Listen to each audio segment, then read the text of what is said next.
오늘은 10계명 중에 2계명입니다.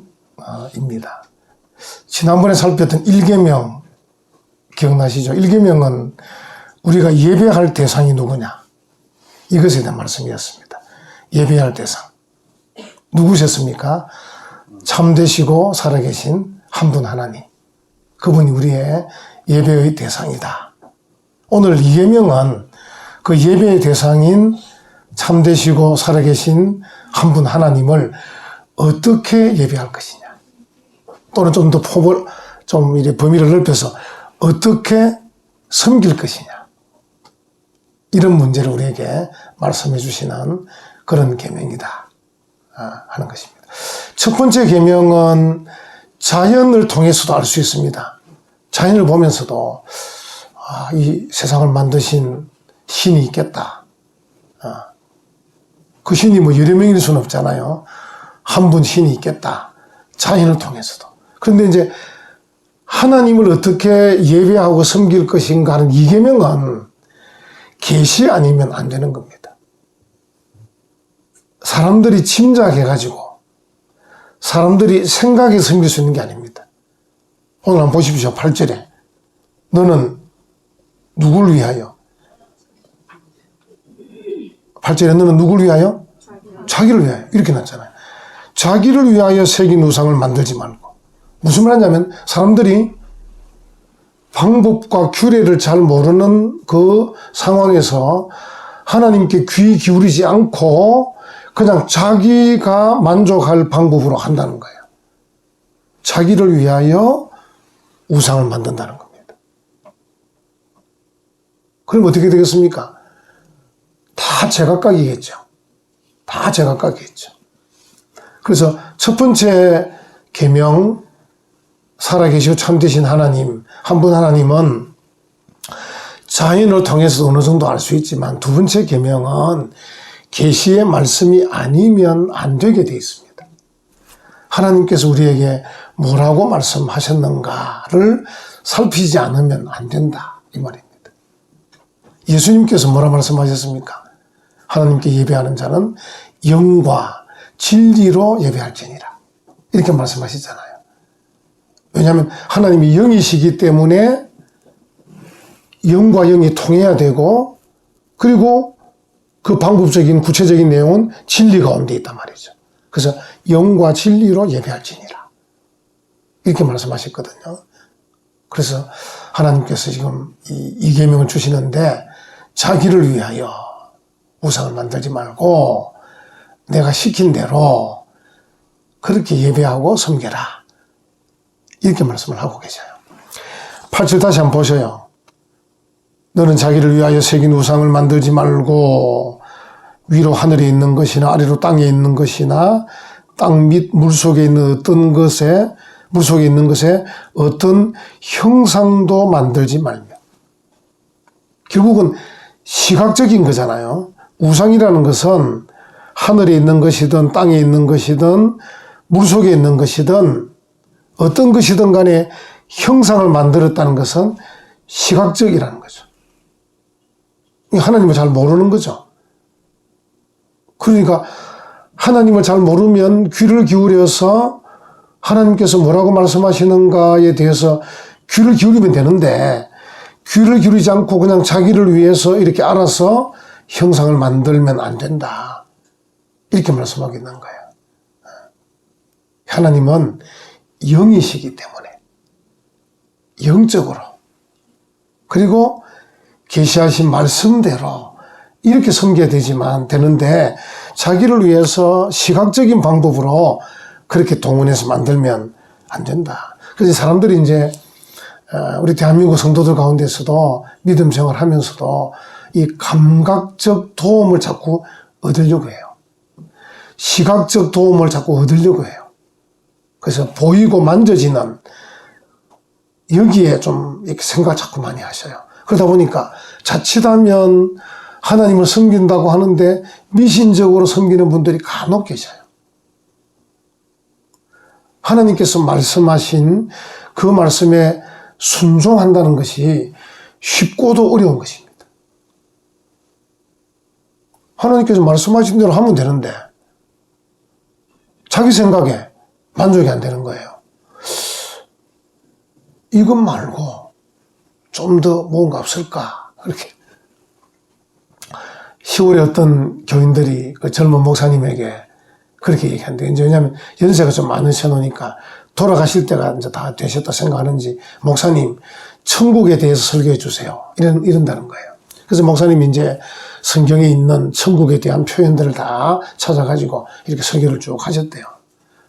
그래서 이제 자기 딴에는 설교를 했으니까 이제 뭐 은혜 받으셨겠지 생각했는데 마치고 나면 꼭 하는 말, 목사님 그거 말고 더 없습니까? 그 말씀 말고 좀 이렇게 더 새로운 말씀이 없습니까? 자꾸 이렇게 묻는데요. 하나님께서 말씀하신 것까지 그 말씀하신 것에 대해서 아멘으로 순종하는 것, 이 훈련이 안 돼 있으면은 자기를 위해서 자꾸 뭘 찾는 거예요. 자기 만족과 자기가 좀 이렇게 기분이 좋은 그런 내용을 자꾸 찾는 거예요. 그 목사님이 저보고 어렵다는 거예요. 목사님 너무 어렵습니다. 설교를 말씀을 벗어나서 뭐 지어낼 수도 없고 어렵습니다. 이제 그런 분들에게는 이제 천국에 갔다 왔다 이런 분들이 좀 먹히는 거죠. 먹히는 거죠. 그럼 천국에 갔다 온 사람들이 들어보면 좀 서로 다르거든요. 다르면 그럼 천국이 몇 개 있는 건가? 그런 건 아닐 텐데. 근데 이제 그런 분들에게는 이제 그런 얘기 해주면 뭐 그런갑다 이렇게 좀 받아들일 수도 있을 것 아닌가 이런 생각을 해보게 됩니다. 하나님은 만약 예를 들어서 우리가 예수님의 형상이다. 그 파티마 병원에 갔더니만 예수님을 깎아서 만들어가지고 벤치에 앉혀 놓으셨더라고요. 그 제가 예수님은 완전히 24시간 걷는데 이거 뭐 쉬지도 못하시고 어떻게 하겠나.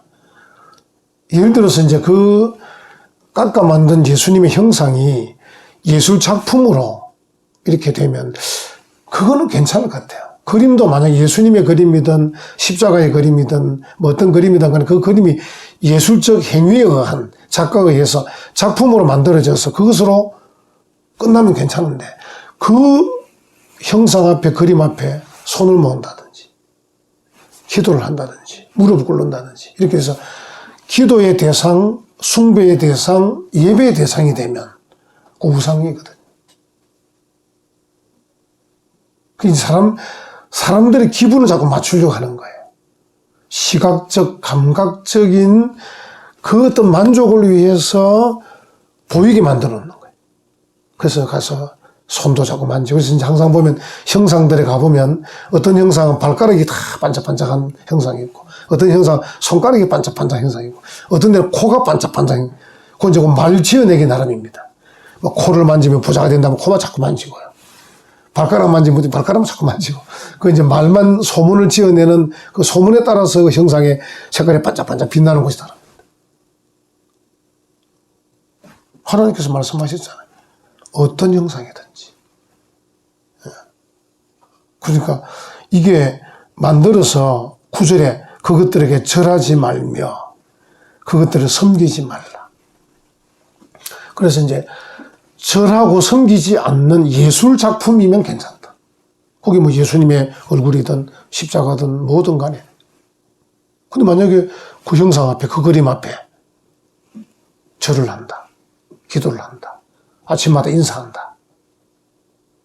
이거는 이제 우상숭배라는 것이죠.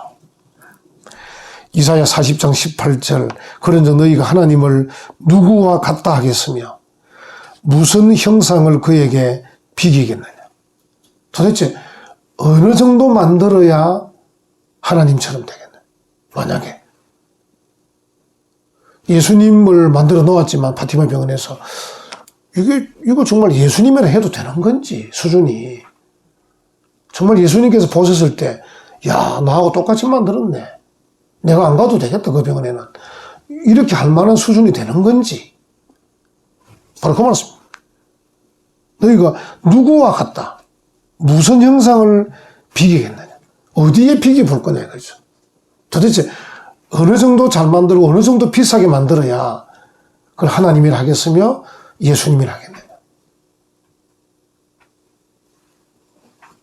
그 생각만 해보면 우리가 이해가 되잖아요. 우리가 예수님을 어지간히 만들어가지고는 예수님 마음에 차겠습니까?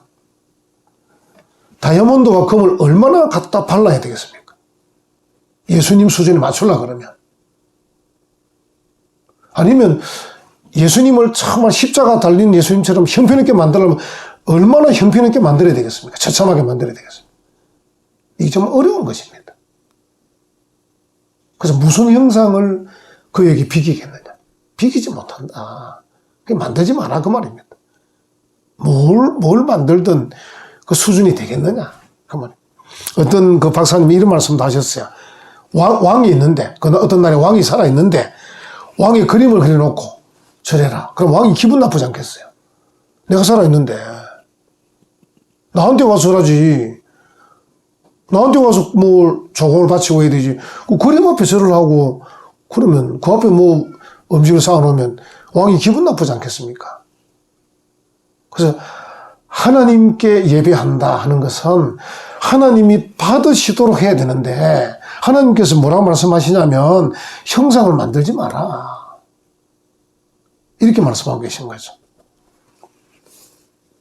그래서 우리가 다시 이제 요한복음 4장 24절의 말씀을 생각하면 하나님의 영이시니 예배하는 자가 영과 진리로 예배할지니라 이렇게 말씀하셨단 말이죠. 이 말씀에서 우리가 이제 힌트를 넣는 거죠. 그러니까 형상을 만들지 마라. 하나님은 영이시다. 그 영적으로 예배해라. 그래서 우리가 이제 이 예배당을 꾸몄을 때 하나님께 예배하기에 정말 적합한 어떻게 보면 최소한의 이 모양을 갖추는 거죠. 이 강대상도 전에 말씀드린 대로 예배에 쓰이는 귀한 거지만 또 우리가 함부로 쓰면 안 되지만 예를 들어 여러분들이 목사님 그 강대상 주중에 뭐 크게 쓰이는 우리 집에 갖다 놓고 뭐 좀 쓰면 안 되겠습니까? 이렇게 할 수 있는 건 아니지만 그렇다고 이것이 하나님은 아닌 것입니다.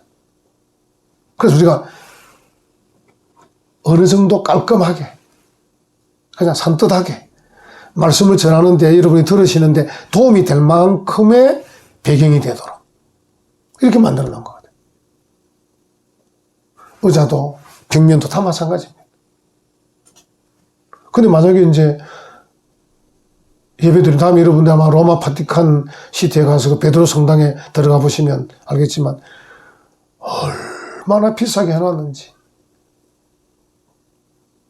하나님께서 보시면 진노할 일이죠. 이 벽에다 왜 이 처발라 놨냐 이렇게 할 겁니다. 유럽에서 나는 가장 비싼 대리석으로 유럽에서 나는 가장 비싼 보석으로 천장에는 최고의 미술가가 최고의 그림 그려놓고 아마 그 돈으로 따지면 어마어마할 겁니다. 아마 제가 잘은 모르지만 북한 정도는 살 수 있을 겁니다. 그 정도 돈 가지고 베드로 성당 하나만 팔아도. 하나님께서 우리에게 내가 영이기 때문에 영으로 예배하고 진리로 예배하라. 그래서 이제 그걸 생각하면 우리가 하나님께 예배할 때 진리로 예배한다는 말은 딱 마음에 와닿잖아요. 무슨 말이냐면 하나님께서 말씀하신 대로 예배하면 되거든요. 성경에 말씀하신 대로 예배 드리면 되는데 하나님이 영이시기 때문에 우리가 성령의 도움을 받는 것은 필요하겠죠. 성령께서 내 마음을 감동하셔서 하나님께 예배하는 일에 도움을 주실 수 있을 것이다. 있을 것이다. 우리가 예를 들어서 예배 드릴 때 무릎을 꿇는다. 또 어떤 태도를 취한다. 어떤 자세를 갖춘다.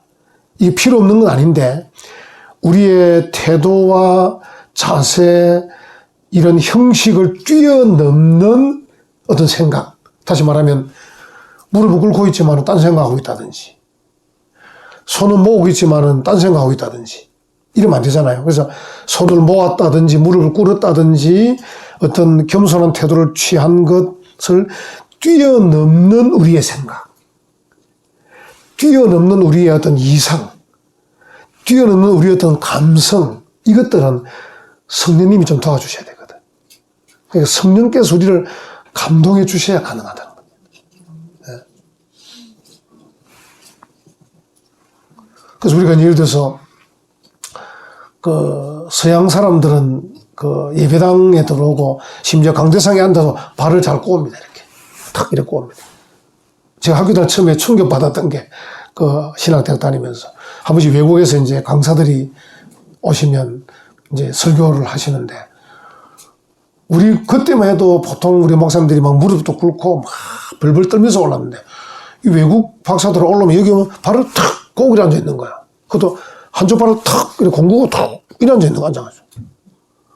그게 신학을 처음 배우는 학생으로서 충격.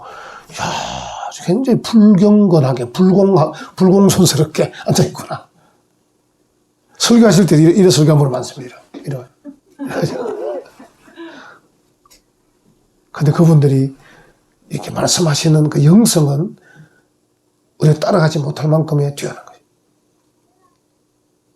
그래서 그 태도는 제가 볼 때 고치면 더 좋겠지만은 태도를 뛰어넘는 영성이 있다면 그걸 상쇄하는 거죠.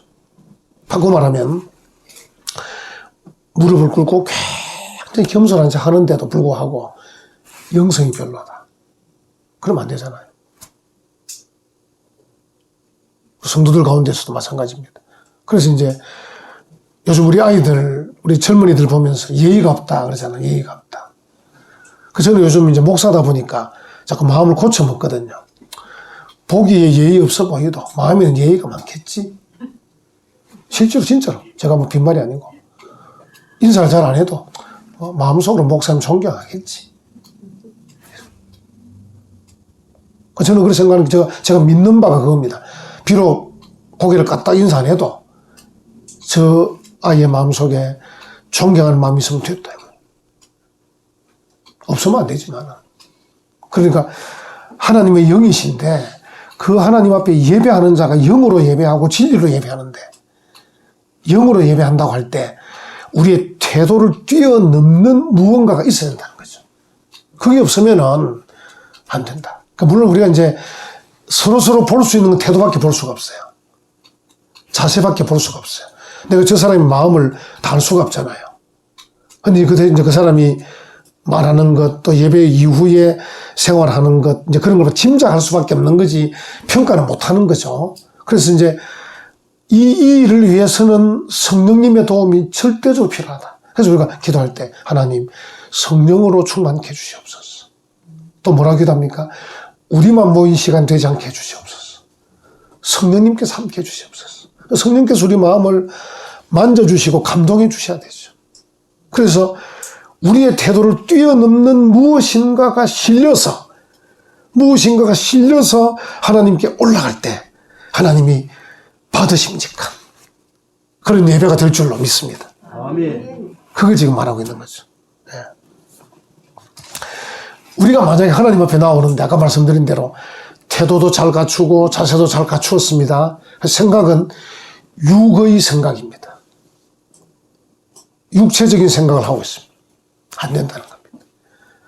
하나님께 나아갈 때는 영적인 생각이 필요하다. 왜? 하나님 영이시기 때문에. 그리고 그 영적인 생각이란 구체적으로 말하면 천국 시민으로서 살아가야 될 그 삶에 대한 생각입니다. 그게 성경에 다 나와 있습니다. 구약적인 조금 딱딱한 그런 면으로는 이 십계명에 나와 있고 모세오경에 나와 있습니다. 그리고 좀 더 부드러운 말씀을 신약에 예수님께서 복음서에서 말씀해 주셨습니다. 그리고 사도 바울과 제자들이 좀 더 풀어가지고 편지로 각 교회 변인 서신서들에 쭉 나와 있습니다. 그 성경을 그런 관점에서 읽으면 읽을수록 풍성해지는 겁니다. 풍성해지는 것입니다. 그래서 그런 말씀들을 생각을 하면서 그런 자세, 그런 가치관, 그런 사상, 그런 이상, 그런 꿈들을 가지고 하나님 앞에 나오는 것이죠. 그게 이제 영이신 하나님 앞에 내가 영으로 대하는 거죠. 이 예배를 하나님이 기뻐 받으신다 하는 것입니다.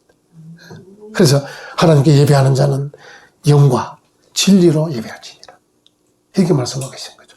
그런 하나님인데 그 하나님께서 우리에게 형상 만들지 마라. 지금 말하고 있는 거죠. 한마디로 자기를 위해서 만들지 마라. 이렇게 말씀하고 있습니다. 그러면서 9절 이하 10절까지 하나님이 상과 벌에 대한 말씀을 하셔요. 그래서 이제 좀 강조하려고 하는 거죠. 9절 뒷부분에 보면 네 하나님 여호와, 여러분 여기 이제 지난 배웠던 게 나옵니다. 9절 다시 한번 보세요. 그것들에게 절하지 말며 그것들을 섬기지 말라. 그 다음에 나 아노키, 나 네 하나님 엘로헤카 여호와, 그죠? 우리 5절에 나왔던 말씀 아니에요? 6절에 나왔던 말씀 아니에요? 그래서 나 네 하나님 여호와는 질투하는 하나님인즉, 이렇게 나옵니다. 다시 한 번 더 상기시켜 주는 거예요. 이 계명을 말씀하시면서 내가 뭐라고 했냐? 나 아노키, 나 네 하나님 여호와, 한 번 더 이제 상기시키면서 그 하나님이 질투하는 하나님이다, 이렇게 말하는 거죠. 여러분, 질투한다는 말은 무슨 말입니까? 애정이 있다고 말입니다. 애정. 하나님이 이스라엘 백성들을 사랑하는 마음이 있기 때문에 너희가 나를 사랑하지 않으면 내가 질투한다, 이런 뜻입니다. 그러니까 애정을 가지고 있다. 그 애정의 하나님. 그래서 질투하는 하나님이다, 이렇게 표현을 하고 있는 거죠. 여러분, 성경에 몇 군데 살펴보면 여러분 아마 들어보신 적 있을 거예요. 헵시바라는 여성 중창단도 있어요. 헵시바는 나의 기쁨이 된다, 이런 뜻이거든요. 또 줄이면 기쁨이라는 뜻이에요. 하나님께서 우리를 헵시바로, 우리를 눈동자같이 이렇게 보호하신다 그러죠. 하나님은 그 정도 애정이 있는 분이셔요. 우리를 헵시바로, 눈동자로 우리를 살펴보신다. 그런 하나님이 만약에 자기를 사랑하지 않고 또 영광을 자기에게 돌리지 않는다 하는 것은 하나님을 질투하게 하는 것이다. 여기 다시 한번 보십시오. 나 네 하나님 여호와는 질투하는 하나님인즉, 이렇게 나오고 나를 미워하는 자, 이렇게 나옵니다. 그러니까 하나님을 사랑하지 않고 하나님께 영광 돌리지 않는 자는 나를 미워하는 자로 간주한다, 이렇게 얘기를 하고 있는 거죠. 간혹 이제 우리 사람들 가운데 신앙생활을 하고 또 교회 생활하고 이렇게 하면서도 뭐라 그럴까요? 하나님께 좀 영광을 탁 돌리지 않는 분들이 많이 계셔요. 또 목사를 대하는 것도 보면 탁 신뢰하는 자세가 썩 괜찮지 않은 분들이 많아요. 뭔가 좀 아까워하는 것 같아요. 이렇게 목사에게나 교회에게나 하나님에게 하는 걸 좀 아까워하는 것 같아요. 우스갯소리를 왜 그러잖아요. 저 사람 밖에 나가면 기막이도 좋은데 교회 모으면 째진다는 거예요. 아까워한다는 거예요. 근데 하나님께 우리가 영광을 확 돌린다, 교회에 충성한다, 목사를 신뢰한다, 이런 것들이 정말 중요한 것들이에요. 왜냐하면 그것이 결국은 내 것이 되는 겁니다.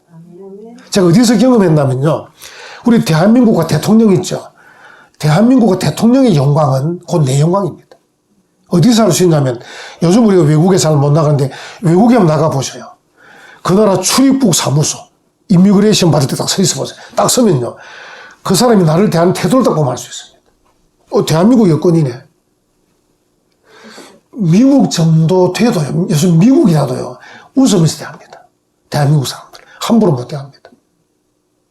자기들하고 중요한 동맹관계죠. 자기들하고 중요한 수출입 관계이기 때문에 함부로 무시를 못해. 간혹 엉뚱한 그런 놈들이 있긴 있지만, 미국 사람들이 대부분의 사람들은 정중히 대합니다. 대한민국 사람이면 의심 안 합니다. 처음부터. 미국 사람 의심하는 사람 다 중동 사람들, 주로 테러 때문에. 대한민국 사람 딱 가면 다 웃으면서 이거 물어보면서 이렇게. 그 외에 다른 나라 가면 우리가 좀 힘주지 않습니까? 근데 전에 말씀드린 대로 아시아, 아프리카 사람들 대한민국 들어올 때 곤욕을 치릅니다. 우리나라 그 입국 사무소 직원이 얼마나 도도하고 그만한지 모릅니다. 왜? 대한민국 이 직원들은 자부심이 있거든요. 근데 다 가난한 나라로서 한국에 어쨌든 비비고 살려고 수단 방법으로 막 들어오려고 하거든요. 비자 받으려니까 그걸 막 이 매 눈으로 막 살펴야 되니까. 막 구별해야 되니까.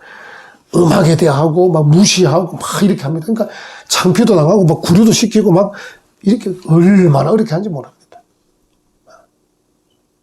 그게 바로 그 나라와 그 나라 대통령의 영광입니다. 영광. 그래서 딱 서보면 우리나라가 어떤 영광인가, 우리 대통령이 어느 정도 위치인가를 딱 내가 느끼게 되죠.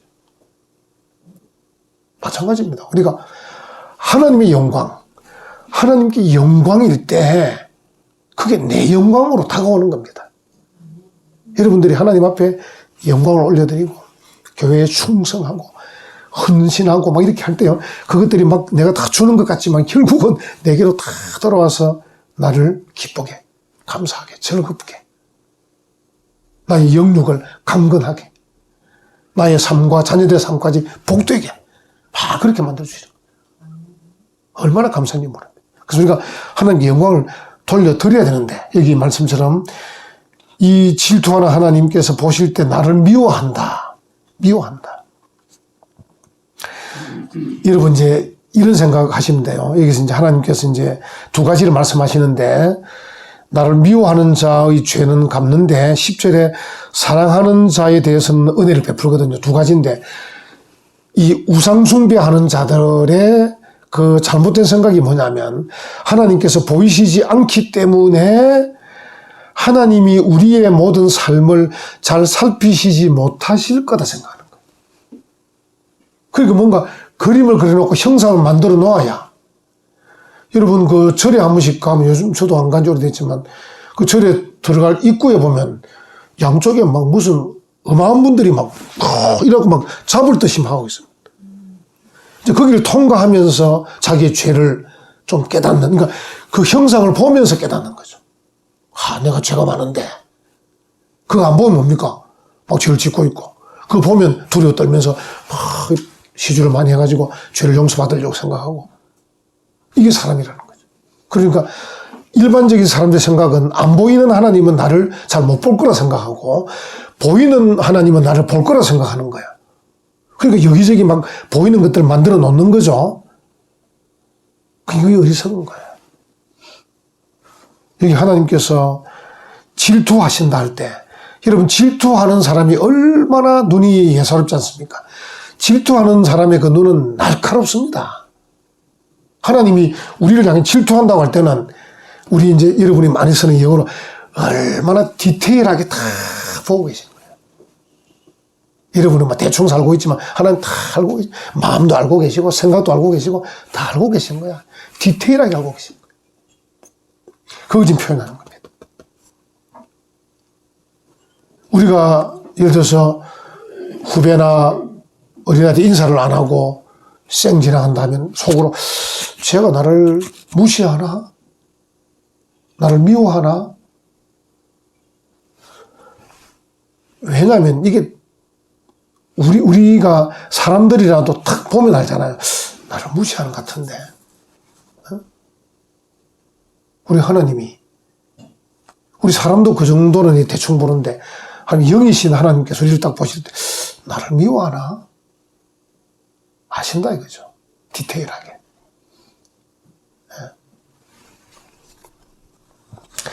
여기 뭐라고 말했냐면요, 이제 우리에게 이제 좀 겁을 주는 거예요. 여기 보면 미워하는 자의 죄를 갚되 아버지로부터 아들에게로 3, 4대까지 이르게 하거니와.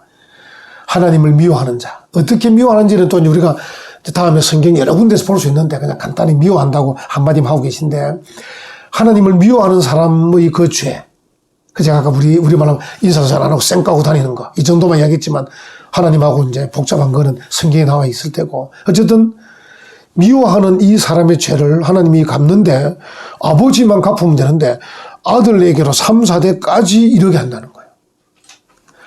그게 지금 뭐냐면 이 계명을 받는 부모의 마음이 덜컹하는 거예요.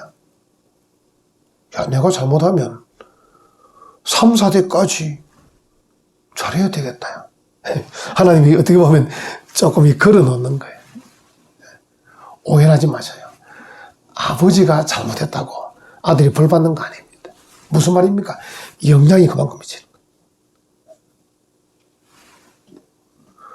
아버지가 인사 잘하면 아들도 인사 잘 안 하죠. 틀림없이 안 합니다. 배운 대로 하니까. 그러니까 영향이 그만큼 간다 이 말이에요. 다시 말하면 아버지가 죄를 지으면은 아들이 죄 짓는 아버지를 보면서 배워서 또 죄 짓는다 말이에요.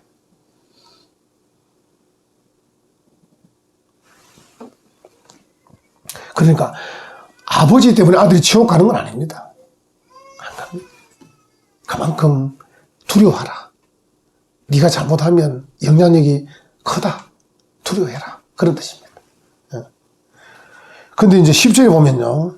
좋은 말씀인데, 나를 사랑하고 내 계명을 지키는 자에게는 이 두 가지가 아닙니다.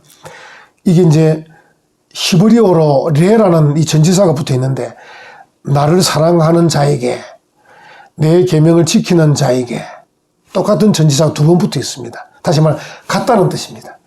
사랑하는 일이나 계명을 지키는 일이 같다는 뜻입니다. 결국은 사랑하는 사람이 계명을 지키는 거죠. 요한복음 14장 21절 집에 가서 한번 찾아보십시오. 그러니까 나를 사랑하는 자가 계명을 지키는 거예요. 그래서 같은 뜻이라고 생각을 하시면 되겠고, 그래서 이제 하나님을 사랑하는 것하고 하나님의 계명을 지키는 것은 어떤 박사님은 자매와 같은 것이다. 자매. 한 자매가 손잡고 가야 되는 거다. 하나님을 사랑하고 하나님 계명을 지키는 것은 같은 것이다. 자매처럼 손잡고 가는 것이다. 이 자에게는 한번 보십시오. 위에 미워하는 자는 3, 4대인데 사랑하고 계명을 지키는 자에게는 몇 대까지입니까? 1000대까지입니다. 역시 이것도 마찬가지입니다. 아버지가 잘한다고 아들이 저절로 복받는 거 아닙니다. 아니지만 아버지가 하나님을 사랑하고 계명을 잘 지키면 그 영향력이 그만큼 크다는 겁니다. 그래서 우리가 자녀와 손자, 손녀에 대해서는 정말 부모가 큰 책임감을 가져야 됩니다. 부모가 하는 거 자녀들도 좀 나보다 어리고 경험이 적은 것에도 매의 눈으로 보고 있고, 매의 눈으로. 여러분들은 다 숨길 것처럼 숨겨갖고 하지만 하나님이 영이신데 디테일하게 보는 것처럼 사람들도 영혼이 있잖아요. 영혼이.